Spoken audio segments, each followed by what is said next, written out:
All right, buckle up, because today we're going deep on a topic that blends history, conspiracy theories, and just plain old mystery. We're talking secret Nazi UFOs. Oh, yeah, this one's a classic. We've gotten a ton of requests from you all to dig into Maurizio Verga's flying saucers from Naziland, so that's exactly what we're going to do. Should be fun. Our mission is to figure out if there's any truth to these wild stories, or if we're dealing with, pure science fiction. See, what makes this so fascinating is these stories didn't just appear out of nowhere. They're very much a product of their time, the post-World War II era. Right, like it's 1947, the world is still processing the sheer scale of the war. Not to mention those unbelievable technological advancements that came out of it. Absolutely. Atomic bombs, jet engines, it's like anything seemed possible. Exactly. You've got this backdrop of just incredible scientific breakthroughs, but also this lingering fear and uncertainty, especially with the Cold War heating up. Right. And you mix that with a public that's hungry for sensational news. You've got the perfect recipe for stories about secret weapons and advanced tech to really take hold. Yeah, like that fog of war, it never really lifted. It just kind of transformed into this haze of what if. You know what I mean? Exactly. People are searching for answers, explanations, and sometimes those really outlandish stories, they're the ones that stick. So we've got post-war curiosity, a good dose of Cold War paranoia. What's next? What kicks off this whole Nazi UFO craze? Well, in 1950, this Italian engineer, Giuseppe Belluzzo, he kind of throws gasoline on the fire with some statements he made. Belluzzo, okay, yeah, he keeps popping up in this whole Nazi UFO thing.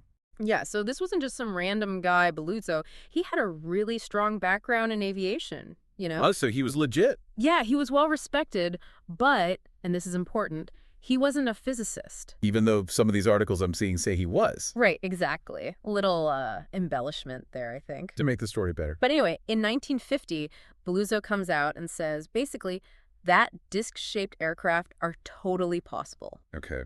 And not just that, he says that Italy and Germany both looked into them during the war. Whoa, hold on. Okay, I see where this is going. So this is like front page news, right? Secret Nazi saucers, that's got to be a story. Oh, totally. Newspapers all over the world, especially in Germany, ate it up. I bet. But here's the thing.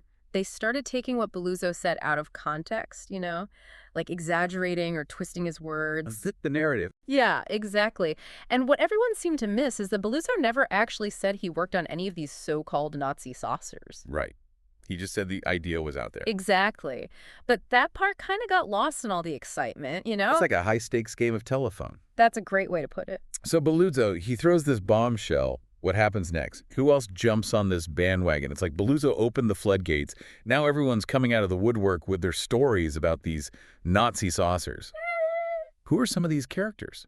Well, there's this guy, Kurt Schnittke. He's presented as this, brilliant young Luftwaffe pilot, right? Okay. But he also just happened to have, designed this super advanced jet-powered flak mine that's shaped like a disc. I'm already feeling like we need to fact-check this one. Yeah. Yeah, you kind of have to with these stories. Because the reality with Schnipke's, at the time, his main gig was being General Lux's pilot. And honestly, given how young he was, there's just no way he was also running a whole secret weapons program. So, probably not the wonderkind inventor some of these stories make him out to be. Who else is there? You've got Carl Wagner. He pops up saying he saw designs for these disc-shaped aircraft way back in 1938. Okay, and what kind of proof did he have? That's the thing, there really wasn't any. And then there's this Dr. Edward Ludwig. He writes about this super secret Junkers flying wing project in Dessau. Wait, a secret flying wing project? Yeah. That doesn't sound as crazy as some of these other ones. Right. What's interesting is that even the CIA actually looked into Ludwig's claims. No way, the CIA. Okay, now I need to know more about this. The details are kind of hard to come by, unfortunately. But it goes to show you how much these stories captured people's imaginations, even at the highest levels. But there's this other thing. It's not just the stories, it's how people pictured these things. That's where someone like Klaus Bergel comes in. Bergel, remind me. He was an illustrator. He did all these really detailed drawings of these sleek silver discs, often paired with these wild Nazi UFO stories. It really brought this whole myth to life visually. It's true. Seeing something, even just a drawing, can really make it feel more real. So we've got the mystery, Cold War anxieties, cool pictures, and people spinning some pretty exciting yarns. But where's the actual proof? That's the million-dollar question, isn't it? There's just no credible documentation, no physical evidence, no eyewitness accounts to actually back up that these Nazi UFOs were real. And, of course, people say that's just proof the government's hiding something. Right, exactly. They were destroyed or hidden, or the Soviets took them. But without some kind of solid evidence, it's really just speculation. It's like we've been on this wild goose chase, digging through all these intriguing stories, but at the end of the day, we just haven't found that smoking gun. No concrete proof that these Nazi UFOs ever really existed outside of the pages of these sensationalized newspapers and books. What a wild ride. Yeah, but I think what gets me is, people are still talking about it, wondering about it, and I get it. It really makes you think about the things we don't know and what might be possible. It's an intriguing thought. It really is.